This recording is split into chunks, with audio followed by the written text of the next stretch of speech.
I broke into a house that was up for rent because I was homeless, and I slept in this house. Well, somebody came in the day after I broke in, and to show some people the house to possibly rent it. Well, I was passed out on the floor with needles next to me. Hi, this is Shelomo Solson, the host of the Teenage Impact Podcast, where we share stories, tips, and specific strategies on how you, as a teenage kid, can overcome any struggle in life. Whether you're going through anxiety, depression, suicidal thoughts, I've interviewed 65 people from around the world on their struggles, what they have gone through, and how you can overcome struggles just like them. I have a great announcement to make.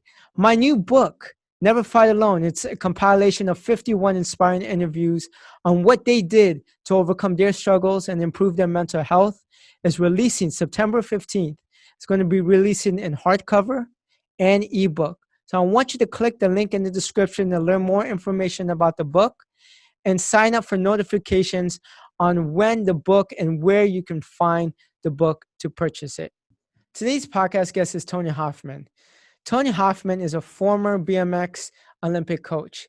He is currently a substance abuse and mental health speaker. He has given hundreds and hundreds of presentations around the world, including elementary, middle school, high schools, colleges, and successful companies. He's also currently the podcast host of One Choice, where he provides tips to help people maintain sobriety and succeed at what they're doing. He is the founder of a nonprofit organization called the Freewheel Project, where he mentors thousands of youth through action sports. His life wasn't always this easy. It looks like he had a maid in high school where he was ranking one of the top BMX athletes in the world just in high school. But inside, he had his own mental health issues. He started experimenting with alcohol and drugs.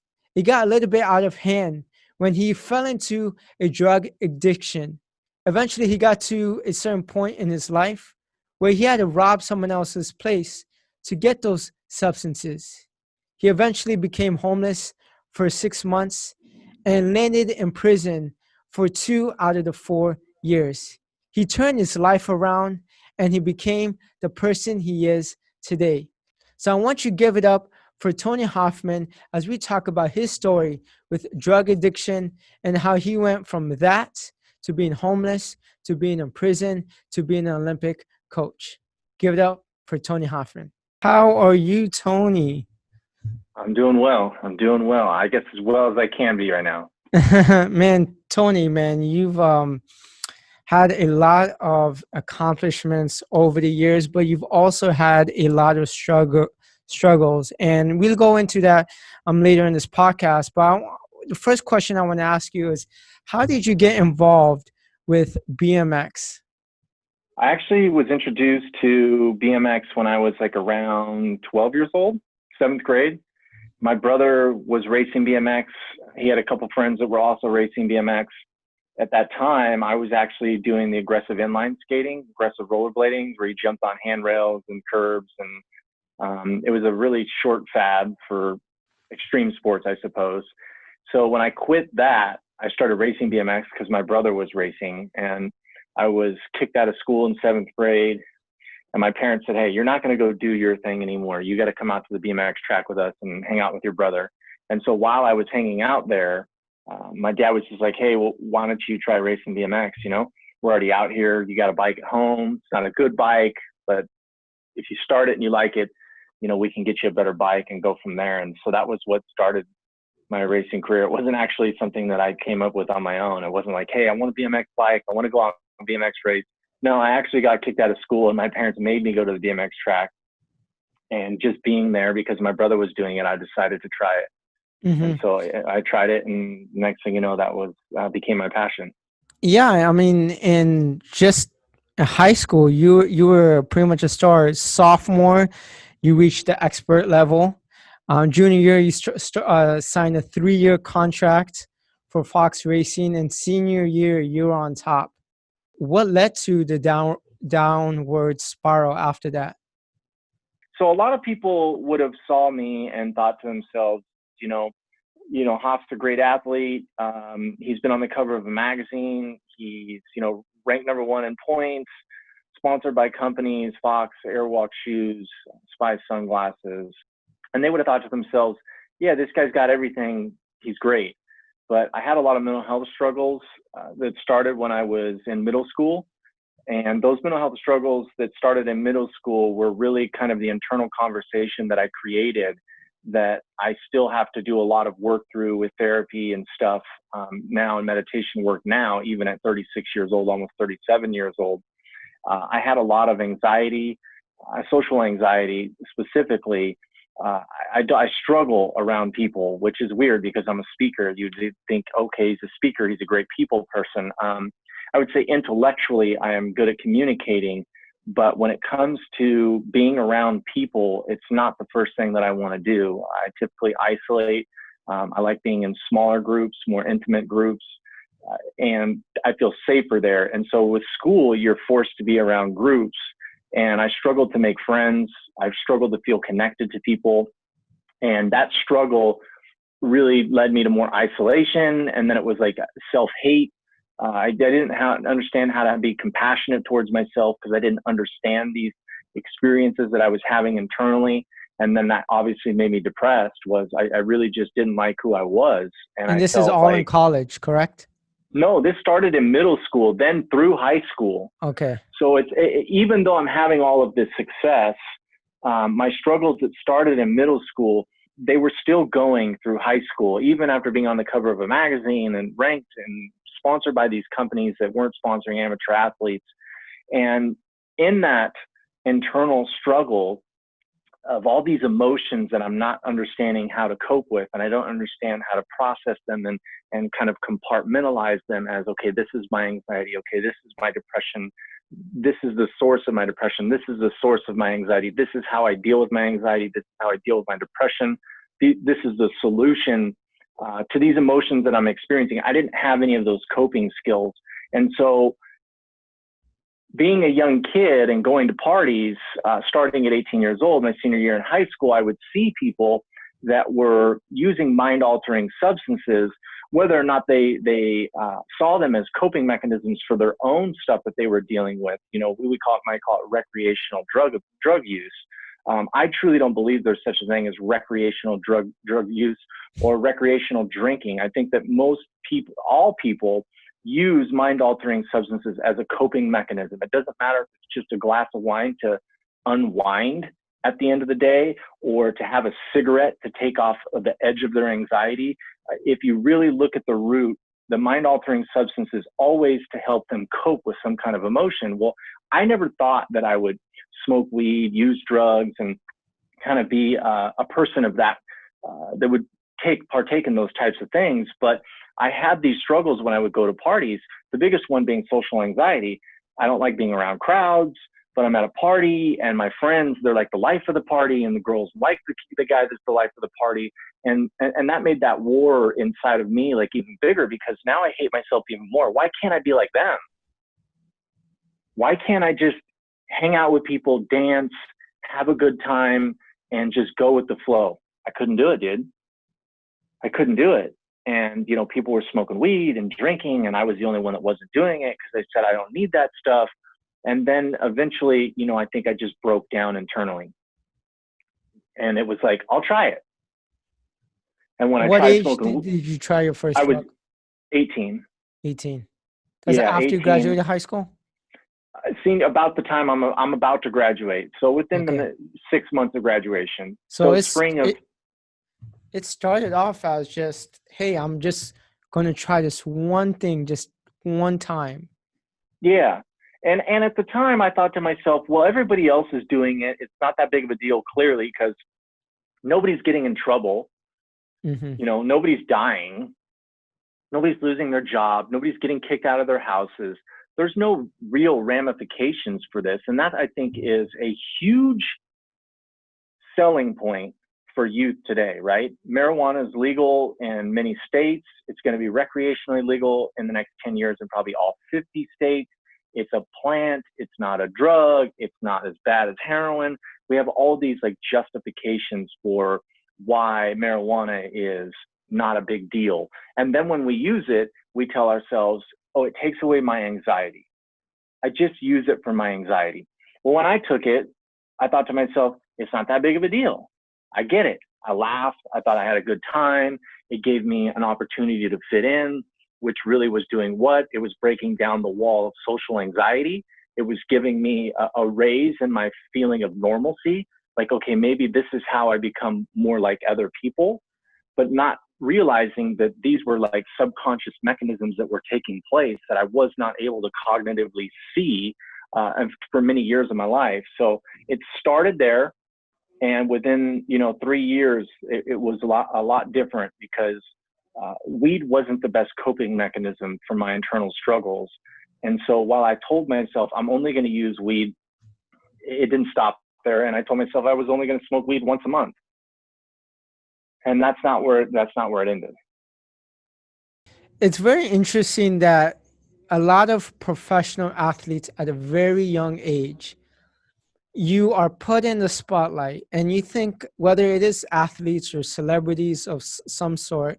I interviewed a professional tennis player, Dennis Semsek. He's also known as the anxiety guy, well known for his anxiety stuff. He was traveling the world in high school playing tennis, and he had this built up anxiety that he couldn't take. So at 25 years old, in his late 20s, he wanted to end his life at some point. And he quit tennis right when he was about to have a kid. He was engaged, and he had this plan to end his life, and something told him not to.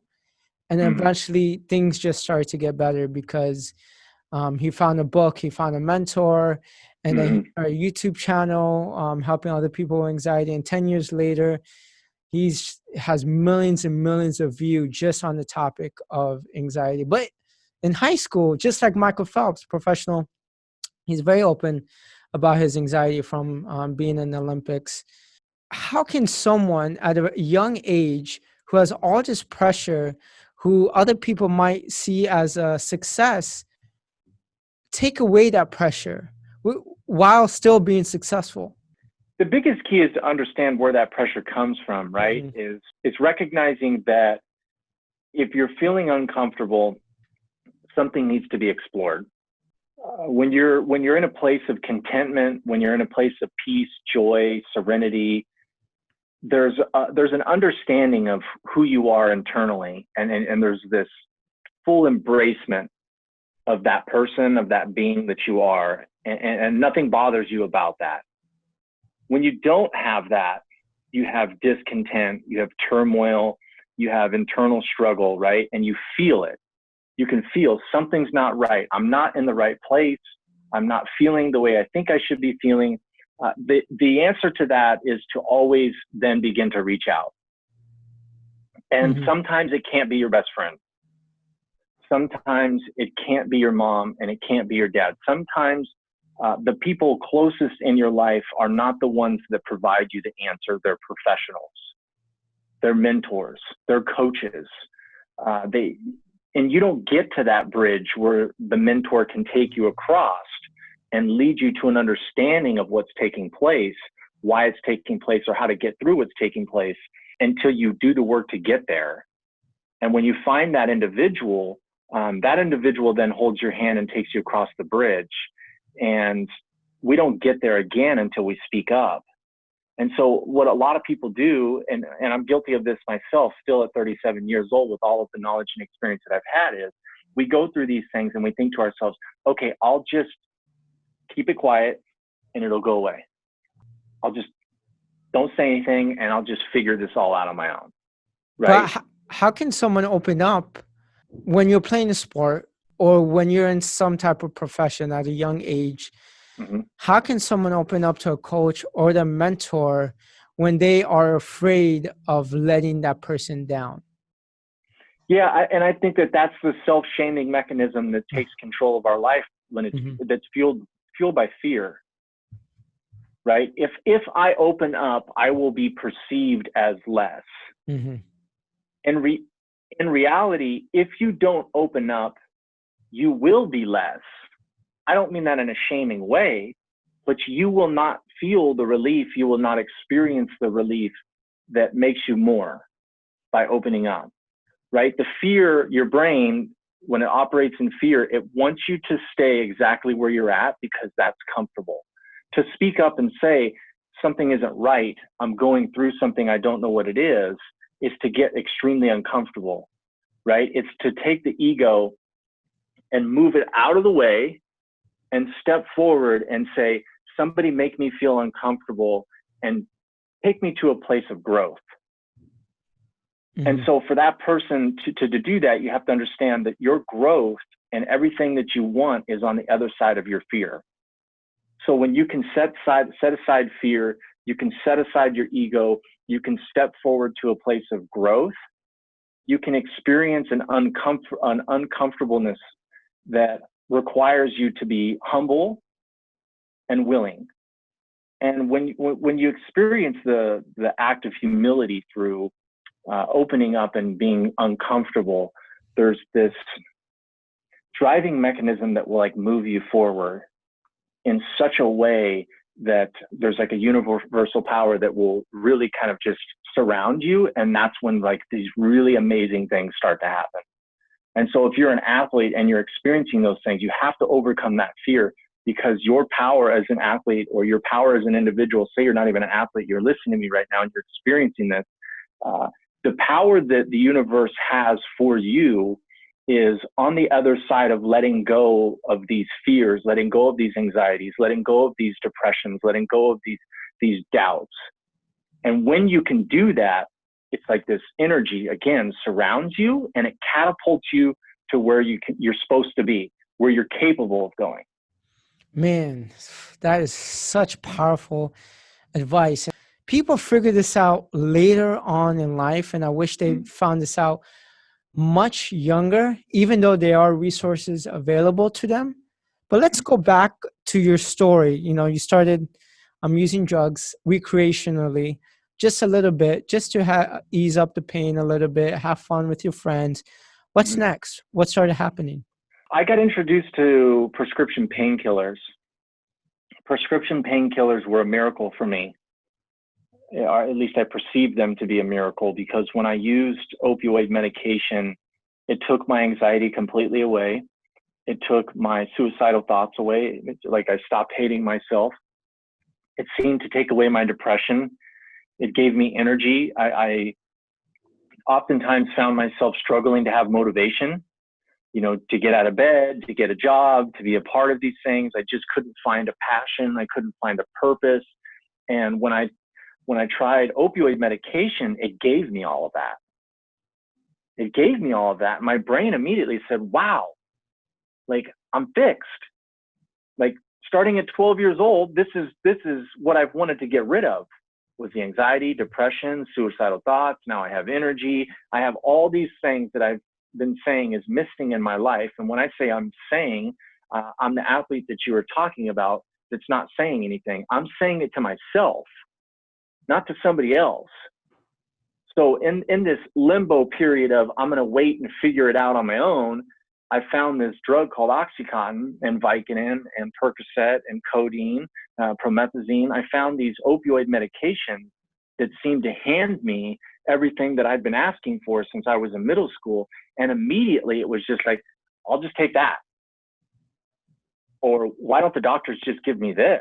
Mm-hmm. All they had to do is give me these and I'm fixed. But I told myself I would never become a drug addict. I would never let it become that bad. It won't be like him. It won't be like her. This is just to help my anxiety. This is just to give me energy. This is just to take away my depression. This is just because it makes me feel normal. You see those justifications that I put, it was just. Temporary. That's what we do. That's just what we do. That's what kids do. I hear it all the time. It's in my inbox every week. It's in my email every other week. It's in front of my face. I'm just doing it for my anxiety. I won't become what you did. I won't become what she did. That's always the conversation that a person who's about to struggle with addiction has. Always. Not realizing that when you find the substance that becomes an effective coping mechanism, at least in your mind, you cannot stop from going after it. Because for the first time in your life, you feel relief. And relief is what you've always wanted. And if this gives you relief, then you can't survive without it. Right? So your brain now says, I can't survive without having this coping mechanism. So I'm going to take more of it. But I'm not going to let it destroy my life because I need to have my life. But this is the instinctual coping mechanism that my brain's going to go after to fix itself, go after it to find peace. And I found out very quickly that mind-altering substances are never coping mechanisms for stuff that we're going through. They're never the answer. They don't actually fix things. They take things from you. I started using Oxycontin and Vicodin at 18 years old. By the time I was 21 years old, I was inside a home robbing a family at gunpoint for their prescription medication. The biggest mistake that I've made in my entire life. But when you get into these things with the intention that it'll never be that, and it becomes that, like it does for so many people, you become willing to do whatever it takes. You know, I could not survive without Oxycontin in my body. One, because of the physical dependency of Oxycontin that comes with it, because it's basically heroin in a pill form. It's basically heroin that just comes from a doctor in an orange bottle versus a cellophane wrapper on the street from a drug dealer. And so there's a physical dependency that comes with opioids. And then there is the addiction component of my dependency. And when I didn't have that drug, my brain and my body would panic because my body felt and my brain felt that I could not survive without it. And so all of the emotions that I felt when I was 12 years old, felt when I was 18 years old, I'm now 21 years old. If I'm not on this drug, I felt all of those emotions times 1,000. Did you try to stop? Oh yeah. You don't just stop though. Mm-hmm. If it was that easy, I would have stopped, right? Everybody tries to stop. You're still doing BMX at this time, or you stopped? No, I'm out. I stopped doing everything. Uh-huh. And so I was just on the street selling drugs to my friends so I could buy my own pills to keep me, you know, normal. And eventually I couldn't get the pills anymore.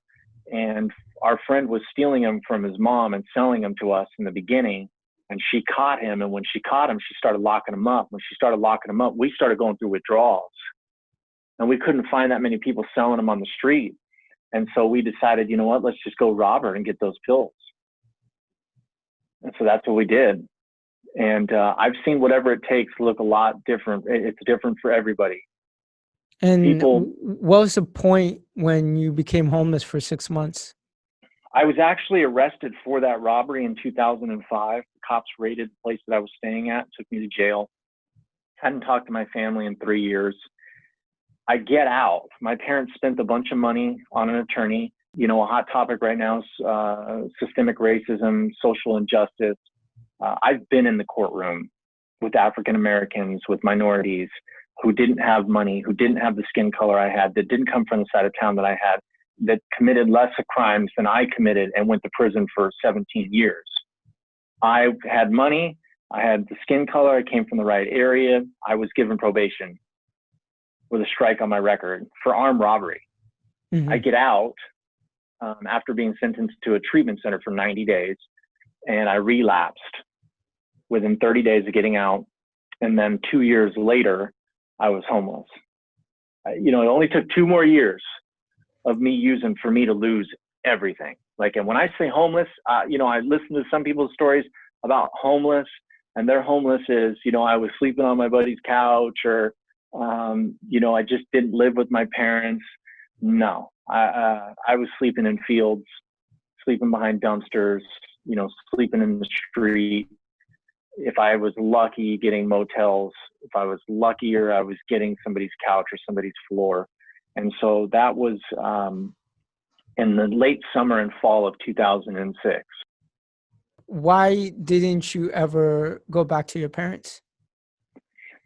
So I did try to go back to my parents, but my parents, you know, my addiction had You know, it was just filled with lying and deception and manipulation and cheating. And my parents were done with me. They thought that I was also choosing drugs. My parents at that time thought that drug addiction was a choice.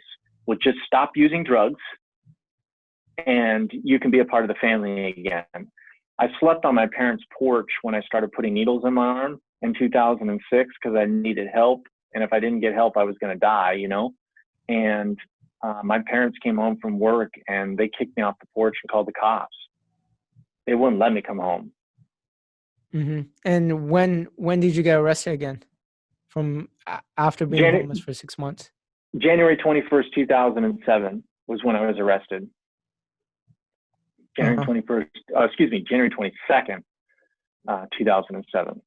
And what got you arrested again? Was it armed robbery again? No, well, yeah. So I violated my probation. They found me in a house. I was on the run because I stopped showing up to probation and drug testing. So there was a warrant for my arrest, and I broke into a house that was up for rent because I was homeless, and I slept in this house. Well, somebody came in the day after I broke in and to show some people the house to possibly rent it. Well, I was passed out on the floor with needles next to me, and they tried to wake me up and I didn't wake up. And so they called the paramedics to report a drug overdose. And at like 2:00 on January 22nd, 2007, I woke up and there were 4 cops with the guns drawn moving into the room on me. And that was it. I was arrested that day. And how long were you sentenced for? 4.5 years. And I did just under 2 years. I did 23.5 months. Mm-hmm. So from January of 2007 until December of 2008. Then what was the shift from how you were before to how you are now? So good question. So on January 21st, 2007, I had a spiritual experience. If you want to call it, I met my maker. I met a power greater than myself. My faith is in Jesus Christ. I don't push my faith on anybody, but this is what happened for me, was a spiritual awakening. That awakening was to my creator, specifically for myself, Jesus Christ. And something happened, man. Something happened. It changed my internal perspective of life almost instantly. It didn't fix me, but it changed my perspective, and it allowed me to operate on a new wavelength that took me to where I'm at right now. And I would say that that wavelength is the spirit of truth. And that is something really hard that takes a lot of time to develop, and I continue to develop it because it requires so much removal of ego. It requires so much removal of confirmation bias or biases that you may have as a result of childhood programming, as a result of institutional programming, as a result of societal programming. And so when I got to prison, I was by myself, basically, in a cell with this newfound faith. And this newfound faith created a new perspective in how I saw life. And so I would say immediately I went from being somebody who knew everything, should be a coach, should be a CEO, should be a Fortune 500 CEO, a powerful figure, to being this person who knew absolutely nothing, who was a student, who was looking around people, places, and things for answers, for direction, for guidance, for inspiration, for understanding. And so I went from being this person who knew everything to this person who knew nothing. And when I was able to live life in a place of humility where I could wake up and say, even in this place now with 13 years of sobriety, one of the most successful substance abuse speakers in the country, I know nothing. Wow. I know nothing. Wow. I know some things, but dude, trust me, I know nothing. You know what I mean? I have to recalibrate perspective. I have to recalibrate instinct. I have to think hard on situations. I have to check my ego at the door often, and I have to get kicked, so to speak, in the nuts time and time again and allow myself to feel that pain, experience that humility, so I can learn, so I can grow. Because if I don't stay in that place, then I'm going to stay exactly where I'm at today for the rest of my life. And that's a scary place for me. That's and so powerful. To be where I'm at in a prison cell, finally accepting that I know nothing and that I need somebody to teach me, it just allowed me to embrace my spiritual experience, grow through the scripture of the big book of the Bible, and embrace those spiritual principles, and not only embrace them, but live them out, right? People can read some of the greatest spiritual scriptures. They can read some of the stuff from the greatest philosophers. They can go to the Tony Robbins conventions. They can listen to Gary Vee and Ed Milet and Andy Frisella and Nathan Harmon and Tony Hoffman and follow your podcast. But if you don't actually believe what you're hearing and act it out, it does nothing. Was this like a like instant thing, or did it happen gradually in prison? No, it was gradual, right? The instant thing was the spiritual experience that changed my perspective. Once I had a perspective shift, it was now about the work, right? Think of a plant, right? We can take a seed and we can put it in a pot, right? And then after we put this seed in a pot, we can pour some water on it. And we pour some water on it. What do we got to do? We have to wait. What are we waiting for? For the plant to come out of the seed. Well, after a week, you might see that small little plant pop above the soil, right? Do we walk away from it, leave it alone? The plant is there, right? No. You have to pour more water on it. After you pour more water on it, you got to give it some light. Once you get more light, it grows. Well, when it gets full size, do we stop watering it? No, we can't. Do we stop nurturing it? No, we can't. Do you stop giving it sunlight? No, you can't, because those are the necessities that a plant requires to survive. So for me, even though I had a seed that popped and life was created, that was the new perspective.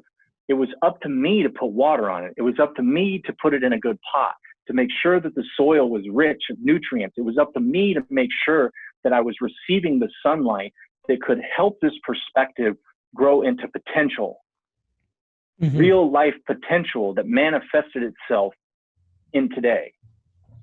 So when people see my story, when people see my success with speaking, you have to understand, I was doing the work for the success that I'm having now 14 years ago. It was 14 years ago that I was watering this plant. It was 14 years ago that I was watering this perspective, this persona that I'm living in. You're just seeing it now. And the stuff that I'm doing today and the work is, you're not going to see it for 3 years. You know, having a best-selling book, having a devotional that changes people's lives, having a bigger speaking platform, my recovery centers. Those are all things that I'm planting and I'm working on now, but you're not going to see them for 5 years. That is powerful, because I want to go into your BMX. And I remember just going off of that, planting of the seed, watering the plant. You told yourself in prison, I don't know if this happened before or after the spiritual awakening, that one day you were going to go to Olympics and you were going to go pro in BMX. What caused that? My faith. My faith. I felt this strong calling towards those events. And I just felt like, you know, I remember when I said that for an athlete or human being to embrace their full potential, to embrace the greatness that was given to them, they must remove these layers. And that perspective shift allowed me to dig into the soil and remove the bad parts of the soil, right? And insert new healthy parts of the soil that were going to allow me to embrace my full potential. And I could feel that. I could feel what my faith was doing, and it felt me call me to this direction. And I said, I'm going to go there. Like, I'm going to go there, and I don't care what people think. I'm going to go there, and I don't care how many struggles I have. to get there because I'm going to overcome each one of those struggles. I don't care how long it takes, because my faith says through the exercise of willingness, through the exercise of humility, and through the exercise of patience, if I'm operating within my gift, it will become mine. Mm-hmm. But not for me, for others, right? My platform, these jerseys behind me, a world championship jersey, silver medal, Brooke Crain's Olympic medal jersey from 2016. Those are not for me. Those are for you. Those are for everybody that's listening. When my life became about other people, the pursuit of bettering other people, I realized that we become unstoppable, right? Because our purpose is to make other people better. Our purpose is to share our struggles. Our purpose is to inspire people to speak up about the things that they're going through so they can remove those things that are basically walling them from their, let's call it their destiny, that are walling them from their potential. And that's how we do this. We work together to help people grow and empower them. And when we empower them, they win. And when they win, we win. And the more we win, the more we can turn around and help other people and show other people the guided path that has been created through our own empowerment of releasing ourselves from these demons or struggles that we carry. Now let's transition. You did a lot of core work in prison.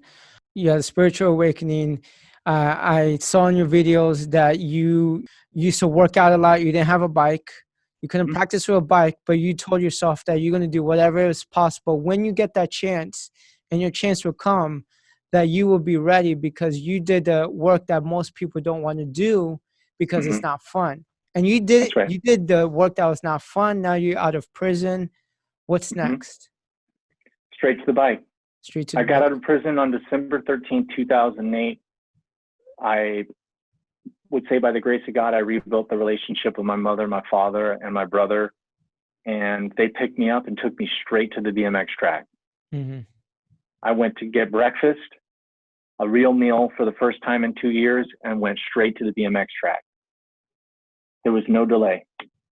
You know, a lot of people would have said, I'll start next week. I'll go next week. I'm going to hang out with some people first. And I think that's a fatal mistake. Straight to the BMX track, dude. I went straight to my dream. I went straight to what I felt was pulling me in that direction. I went straight to continuing the work that I did in prison. I continued it into the real world, now with a bicycle, now with a gym, now with a road bike, now with freedom. And 5 months later, I raced my first professional race. I took third place. I hadn't touched a bike in 7 years. Mm-hmm. Came back and took third place in my first pro race I'd ever raced in my life. That first year, I won 5 pro races, moved up to the Olympic level 1 year after being back on my bicycle, was invited to the Olympic Training Center by the United States of America 1 year after being back on my bicycle.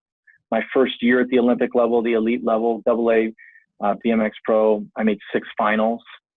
I mean, I was on a tear. I was on a tear. People who's training consistently and they're not getting there, but you, within the first 1 to 2 years, you're tearing it up.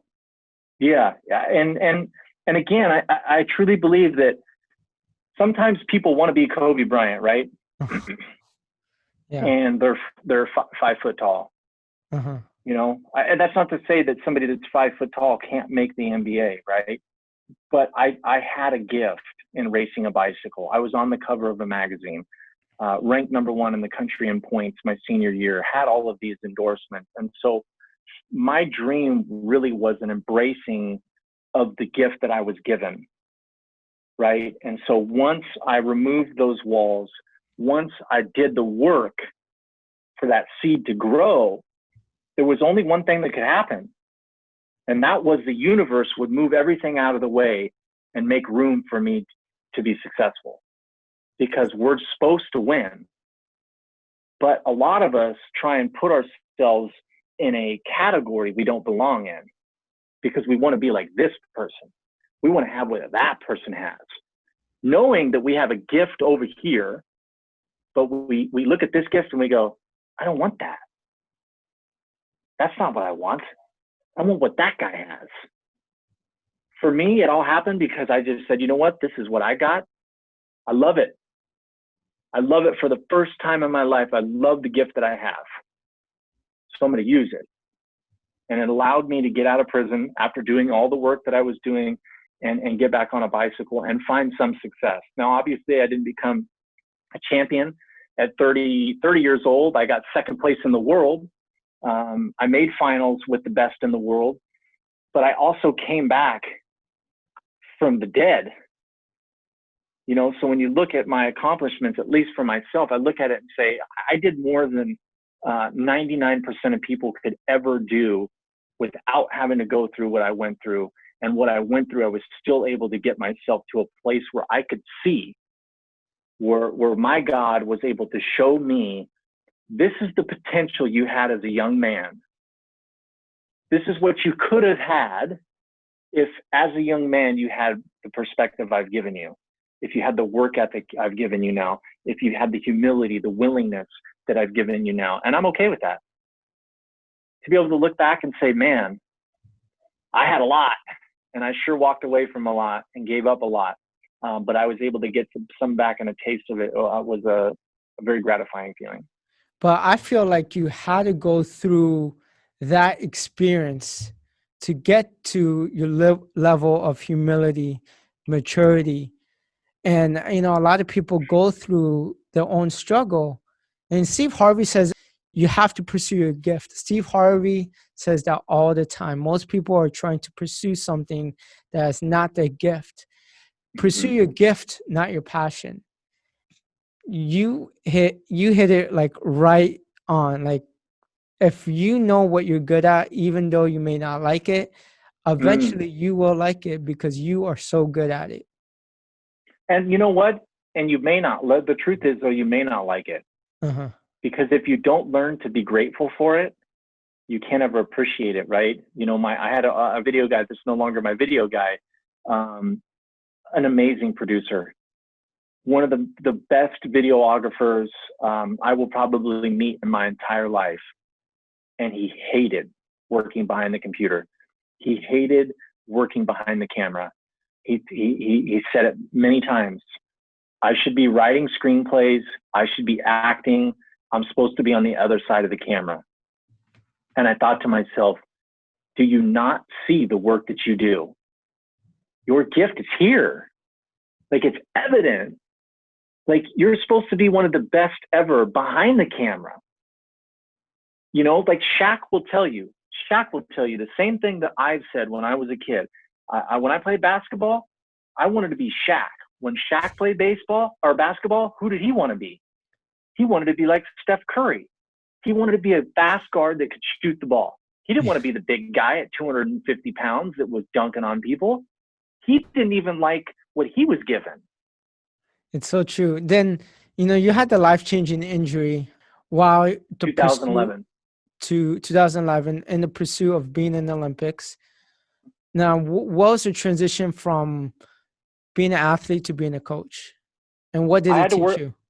Yeah, so I had to work through some heavy emotions, right? I was devastated to start, total devastation, seeing my dream fall away. Second was a period of depression that I had to work through. And then third was a period of recreation where I had to recreate myself. Using the core principles, using the core values that I established when I was in prison. You know, I feel like as people, we have to reinvent ourselves many times in a lifetime.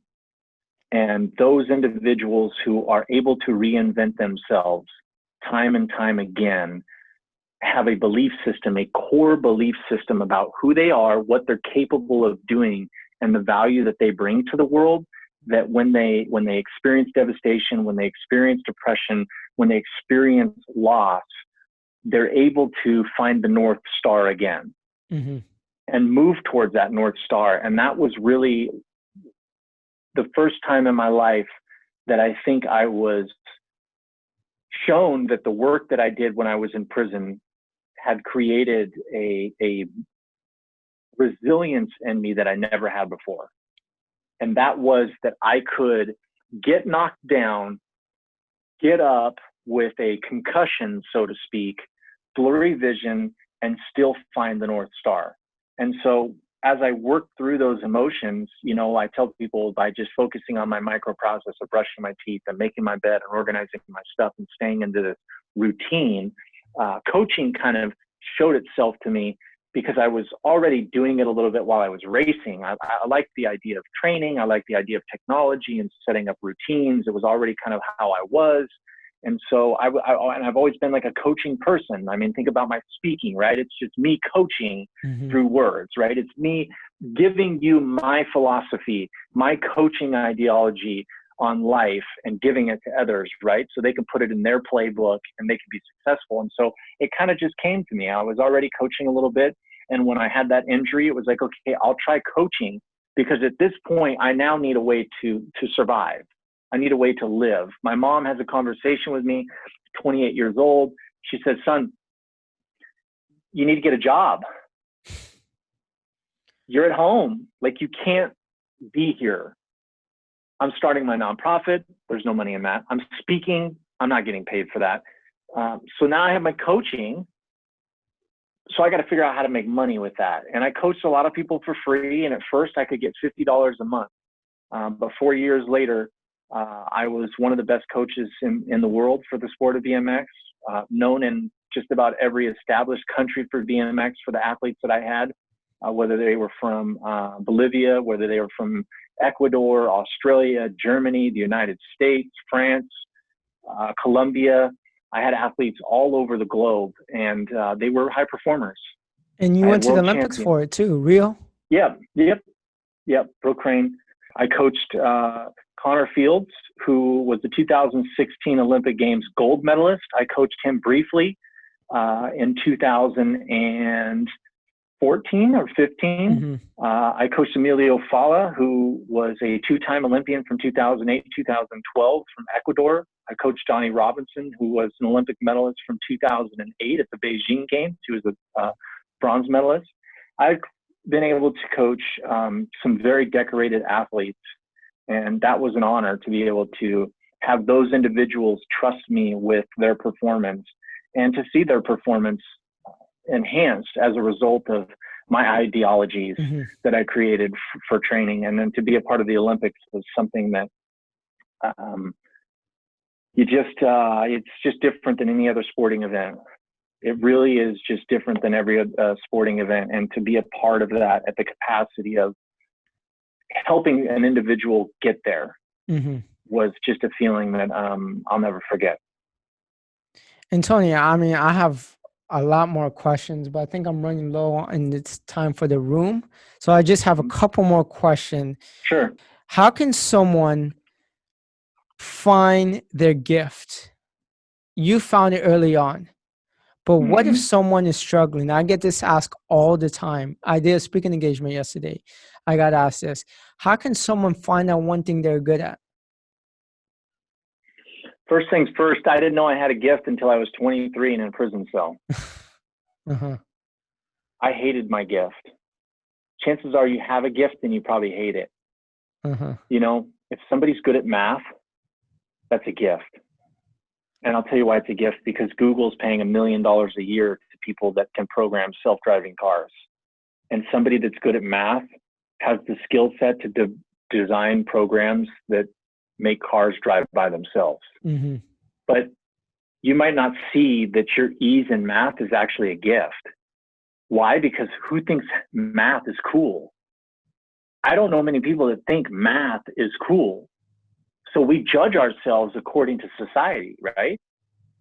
Well, it's math. Who cares? Yeah, it's easy for me, but nobody thinks it's cool. Remember what I said, we have to embrace who we are.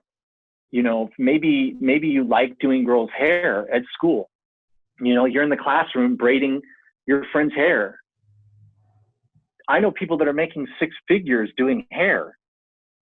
You know what I mean? That's most likely your gift. You just don't see it. Maybe you like doing people's makeup, but you don't see that as a way to make money. I know people that are making six figures doing makeup 7 days a week. That's a gift. You know what I'm saying? There was a guy that was in prison who liked to clean. So he started a cleaning company. And then the next thing you know, he had $1 million cleaning company because In he prison. realized when he got out of prison, Oh my God. he liked cleaning. He was OCD. He liked cleaning, organizing things. Well, guess what? That's a gift. Why? Because not everybody's organized. And some people want people who are good at organizing and cleaning things to organize and clean their life, right? Maybe you're a good listener. You'd like to listen to people and help people through their problems. Well, you know what? There's not a lot of great therapists out there. Why? Because it's not natural for them to listen to other people talk. Maybe you should be pursuing psychology because you're a good listener. Mm-hmm. These are things that most people may not see as gifts that are actually gifts that allow them to get onto a path and provide for themselves and a family and make people better. What feels better for a woman than getting their makeup done, getting their hair done, getting their nails done? I don't want to say all women are that way, but many women love to do self-care. And when a woman can make another woman feel pretty, what's the difference between that and me and having a conversation with somebody and inspiring them to be great? And they leave there feeling, man, I feel like I can do this.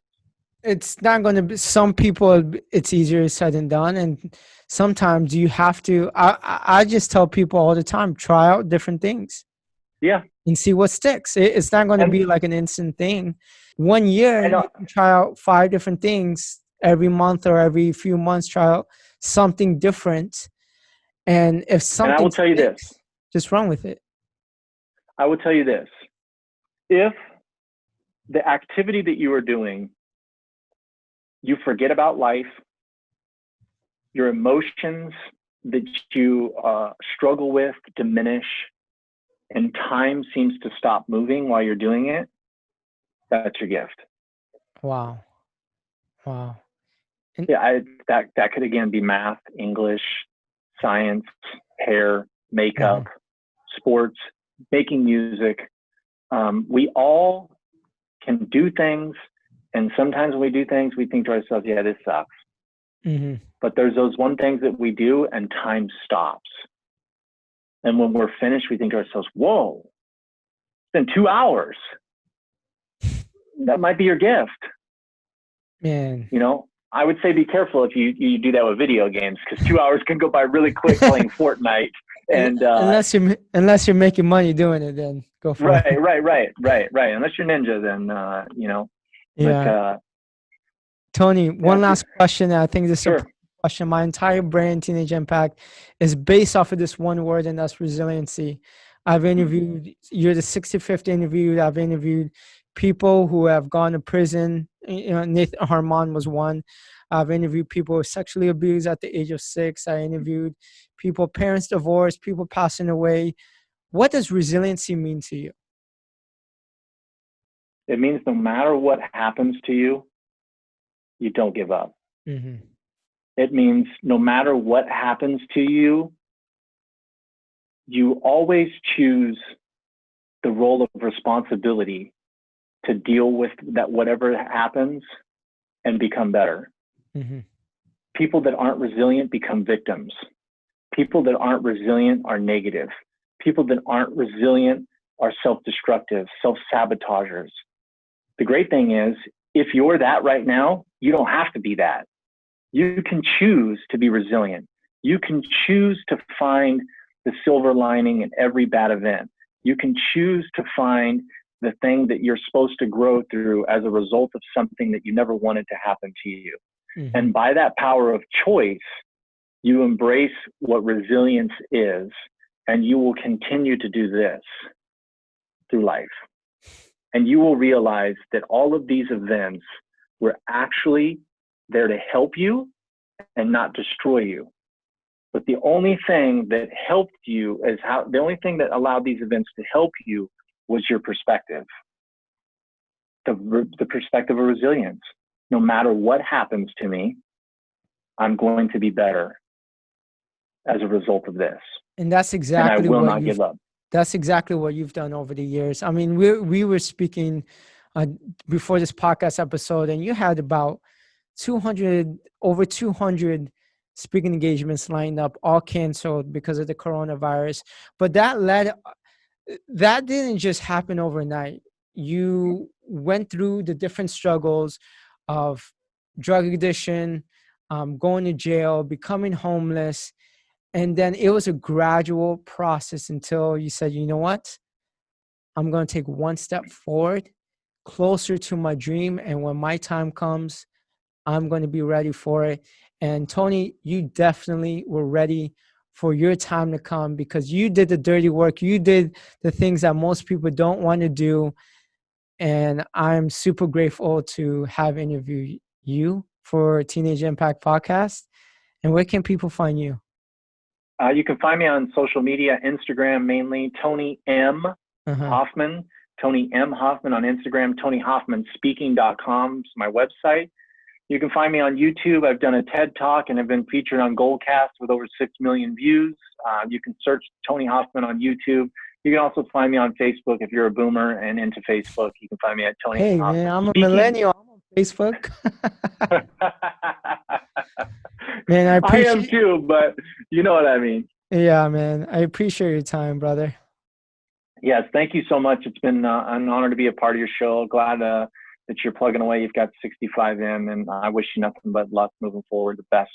And especially with your speaking career, grind it out. You're going to hear more no's than you hear yeses. And more, we're taking in other directions, then we can't wait to have you at our event. Just stay with it. Resilience, my man. I truly enjoyed interviewing Tony Hoffman. Tony reminds me of someone I interviewed 9 months ago. His name is Nathan Harmon. They both were in prison, had a drug, alcohol addiction, turned their life around to be an international speaker. Tony had a problem in middle school and high school. He was going through anxiety. He was going through depression. He had suicidal thoughts. People thought he had it all. He was on magazine covers. He was ranked one of the best BMX riders, athletes. And people thought he had this idea of success. But deep down inside, he was hurting. That's where he started to experiment with drugs and alcohol. All it took is that one time of him trying to fit in. Tony's recommendation for anyone going through those struggles and putting that pressure on themselves to perform in their sport or their certain activity they're doing in high school is talk to your coach, talk to your mentor, talk to your parents, because they're going to help you get over this. You cannot get through mental health struggles alone. You have people, you have loved ones who will provide you with the help you need and deserve to get over this little hump. When they get you this help, you start asking yourself these tough questions that's going to help you get out of this rut and realize what's causing these mental health struggles. It's going to get you to the root cause. And the second takeaway I want you to get out of interviewing Tony is realize what your gift is. You may not like what your gift is. Maybe your gift is cutting hair. Maybe your gift is cooking. Maybe your gift is videography, photography, speaking, whatever it is. Don't try to look at someone and tell yourself, I want to be just like them, when you know you're not good at that one thing.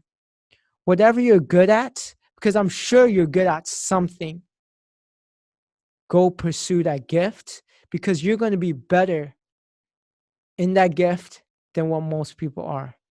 Thank you for tuning in for the Teenage Impact Podcast. If you haven't done so already, if you want to be notified closer to my book launch, which is September 15th, click the link in the description. I'm also going to provide you with life-changing tips about goal setting, pursuing your meaning, changing your life, overcoming different mental health struggles. If you're not following me on Instagram already, go follow me at Shelomo Solson.